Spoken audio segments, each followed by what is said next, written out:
Ukraine war. Biden says the U.S. will not be intimidated by reckless Putin.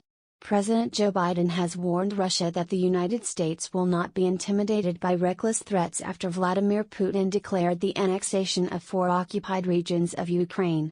On Friday, President Putin appeared to make a veiled threat to use nuclear weapons to defend those regions. He said they would forever be Russian, but Ukraine vowed to liberate them.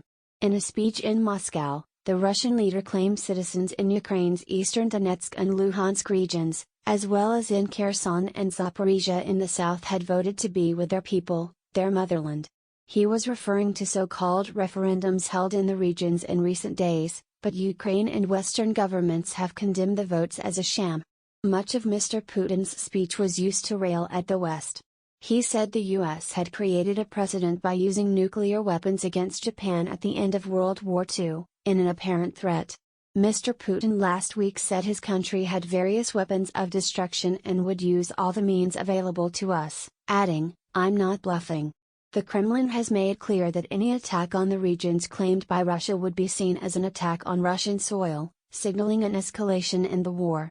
Russia does not fully control any of the 4 regions, and in his speech Mr. Putin did not clearly define the borders.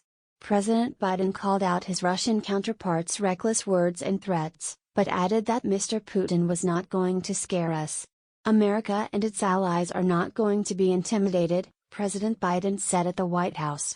He then addressed the Russian president directly, pointing his finger into the camera.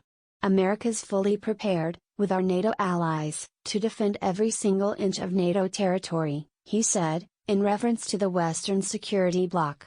Mr. Putin, don't misunderstand what I'm saying, every inch. Shortly after, Mr. Biden's top national security official said while there was a chance of Moscow resorting to nuclear weapons, there did not appear to be an imminent threat. Ukraine launched a new, fast-track bid to join NATO soon after Mr. Putin's speech.